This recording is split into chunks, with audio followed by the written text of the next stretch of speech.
ဝတ်ထားတဲ့အင်ကြီးကိုချွတ်ပြီးမှဆရာတော်တွေလမ်းလျှောက်ကြော်သွားရနာမှာခင်းပေးတဲ့အရှိဆုံးကတပါးတီးတော့လေအဲ့ဒါနဲ့နင်းပြီးမှကြော်သွားလိုက်တယ်ကျန်တဲ့ဆရာတော်တွေက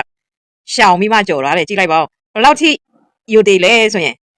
အရင်တော့ကလည်းအဲ့ဆရာတော်ဖတ်ထဲမှာပိန်ပိန်လေးအိုလေးတပါးတော့ကောက်လေးနဲ့ချက်ဆရာကောင်းတဲ့တပါးလေးအခုမပါတော့နော်ကြည့်ရသူကနည်းနည်းနဲ့အသက်ကြီးရထင်တယ်အော်အနောက်ကပါလဲကားမှလိုက်ပါမယ်ထင်တယ်နည်းနည်းနဲသွားသလားလို့ကြည့်လိုက်ကရင်အင်ကြီးလေးဝတ်ထားတာမြန်မာပြည်ရထင်တယ်အဲ့ကောင်လေးကအနီးကသူခမဖူးမြောင်ခွင့်ရလို့လည်းအရန်ပျော်နေရှာတာ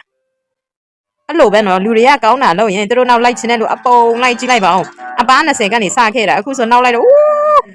ကျိုးဆိုးတဲ့လူအခန့်တဲ့လူလာပြီးဖူးကြတဲ့လူအနောက်မှာတောင်းပုံရပုတ်ကြည့်လိုက်ပါဦးလူတွေလူအုပ်တွေလေကောင်းတာလုပ်လဲဆိုကဘာတဝမ်းလုံးကလူတွေတိတယ်ချက်ချင်းတည်နေပြန်ပြီးမှလေတယောက်နဲ့တယောက်ဘယ်နေ့ဘယ်မှာရောက်မယ်ဘယ်နေ့ဘယ်မှာရောက်သွားကျိုးဆိုကြတဲ့လူတွေများကြည့်လိုက်ပါဦး